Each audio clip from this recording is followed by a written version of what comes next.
Donc nous sommes 5 militants du collectif Boycott 68 à être poursuivis par le procureur de la République pour incitation à la haine raciale.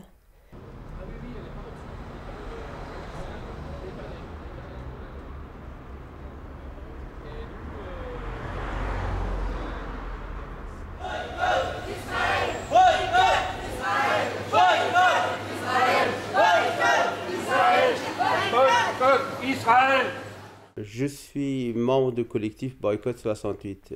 Ce collectif s'inscrit dans le cadre de la campagne BDS, Boycott des investissements et sanctions. Cette campagne est lancée suite à l'appel de la société civile palestinienne regroupant toutes les branches de la société civile palestinienne, les habitants de Cisjordanie, de Gaza, les réfugiés et aussi les Palestiniens en Israël. Cet appel demande à tous les soutiens du peuple palestinien dans le monde de boycotter les produits israéliens pour faire pression sur Israël afin d'arrêter leur politique d'agression et de colonisation en Palestine. Alors nous avons fait une opération de boycott à Carrefour dans le cadre de la campagne internationale BDS. Et à cette occasion, nous avons distribué des tracts et rempli les caddies de produits israéliens pour les ramener au stock symboliquement, pour signifier à la direction de Carrefour que certains produits étaient importés illégalement en France, soit parce qu'ils proviennent des colonies, ou soit parce qu'ils sont importés par des sociétés qui participent à la colonisation. Nous, citoyennes et citoyens, attachés aux droits de l'homme et clients de Carrefour, exigeons par cette pétition de ne plus risquer d'être complices de graves violations du droit international. Stop apartheid, boycott, boycott Israël. Boycott Israël, boycott Israël, boycott Israël, boycott Israël. Commercialiser des produits israéliens sous le nom sud-africain, ce qui est déjà une tromperie. Et deuxièmement, nous sommes pour l'information de vos clients.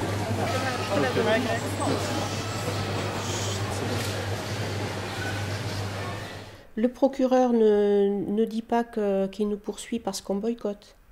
Il nous poursuit pour incitation à la haine raciale. Nous, on lutte pour le droit. Donc nous, on lutte pour la liberté d'un peuple. On lutte aussi parce que les pouvoirs, les États, l'ONU ne participent pas à régler ce problème. Donc on se substitue en quelque sorte à eux. Mais en aucun cas, la lutte pour le droit ne peut être une incitation à la haine raciale. Je fais partie du collectif Boycott 68 et je suis convoqué devant le tribunal correctionnel de Mulhouse pour avoir appelé au boycott des produits israéliens et on nous reproche une incitation à la haine raciale.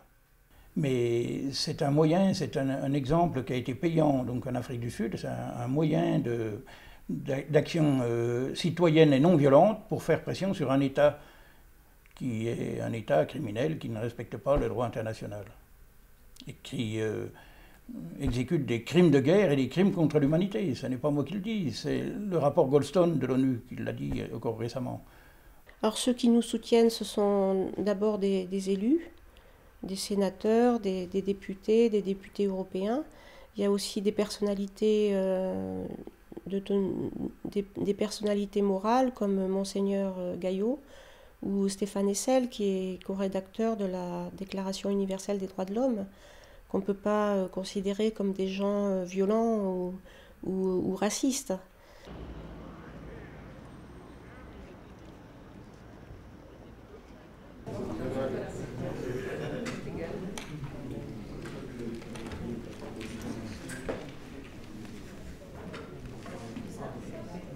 L'UE n'envisage pas d'interdire l'importation de produits des colonies en Europe.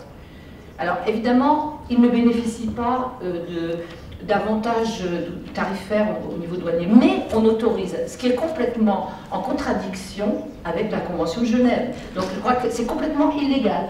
Et c'est au gouvernement français de faire son travail, c'est-à-dire d'assurer la légalité des importations. Non seulement il ne le fait pas, mais quand les citoyens qui se voient obligés finalement d'assurer le respect du droit international, eh bien ces citoyens, et il y en a ici à qui je vais donner la parole, sont traînés devant les tribunaux. À partir du moment où la loi a défini que ces produits n'avaient pas le droit d'entrer sur les territoires selon certaines appellations, nul n'est censé ignorer la loi.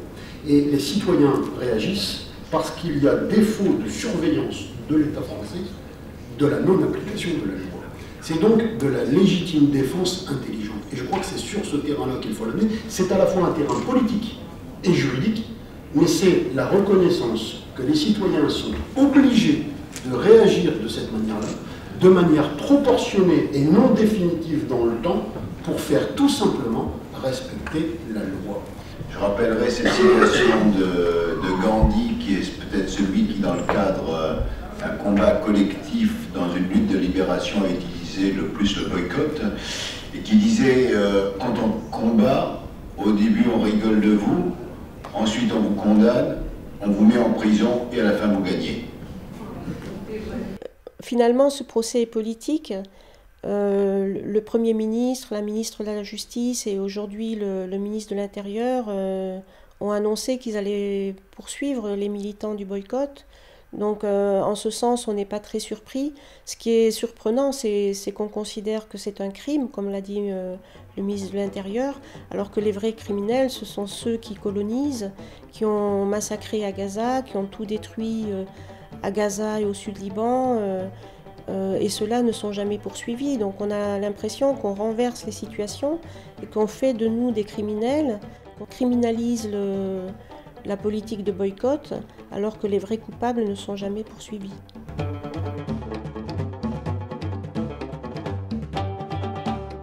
À trop